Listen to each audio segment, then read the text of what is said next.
ભરૂચના નંદેલા વિસ્તારમાં આવેલી મંગલદીપ સોસાયટીમાં ગતરોજ સાંજના લગભગ 6 વાગ્યાના અરસામાં બે અજાણ્યા બાઇક સવારે આવી કામથી નીકળેલી એક મહિલાના ગળામાંથી ચેન ખેંચવાની નાકામયાબ કોશિશ કરીને ફરાર થઈ ગયા હતા.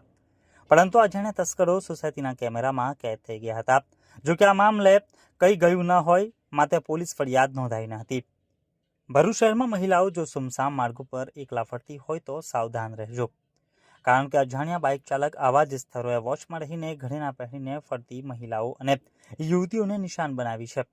આવી જ ઘટના ભરૂચ શહેરના નંદેલાવ ગ્રામ પંચાયતની હદમાં આવેલી મંગલદીપ સોસાયટીમાં ગતરોજ સાંજના સમયે બની હતી, જેમાં બે બહેનો સોસાયટીમાં કામ અર્થે બહાર નીકળી હતી.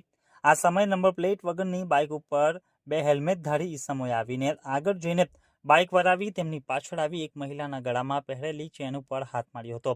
જોકે સદનસીબે ચેન તેમના હાથમાં નહીં આવતા ચેન સ્નેચરોએ વિલા મોઢે પરત જવું પડ્યું હતું. સાંજના સમયે બનેલી બાઇક સવાર ચેન સ્નેચરોની સમગ્ર ઘટના સોસાયટીમાં મૂકેલા સીસીટીવી કેમેરામાં કેદ થઈ ગઈ હતી. જોકે મહિલાનું કંઈ પણ ગયું ન હોય તેમણે પોલીસ ફરિયાદ કરવાનું ટાળ્યું હતું. પરંતુ સોસાયટીના પ્રમુખ અને જાગૃત નાગરિકોએ આ ઘટના બાદ તાત્કાલિક ગેટ ઉપર સિક્યુરિટી મૂકવા સાથે મહિલાઓને સાવચેત રહેવા અપીલ પણ કરી હતી.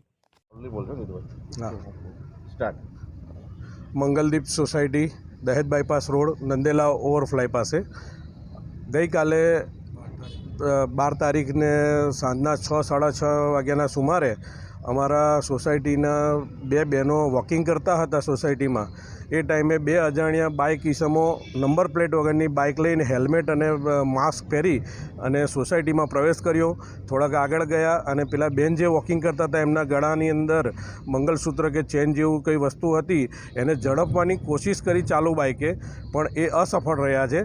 તો અમારી દરેક સોસાયટીના રહીશોને નમ્ર અપીલ છે કે જે બી કંઈ આવી રીતના કોઈ અજાણ્યા ઈસમો દેખાય કે હેલ્મેટધારી આવે કે નંબર પ્લેટ વગરની બાઇક કે ગાડી આવે તો પોલીસને તાત્કાલિક જાણ કરવા વિનંતી છે.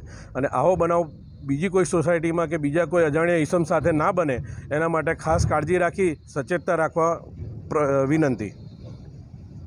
इस वीडियो को लाइक करें, हमारे चैनल को सब्सक्राइब कर बेल आइकन जरूर प्रेस करें हमारी न्यू वीडियो सबसे पहले देखने के लिए।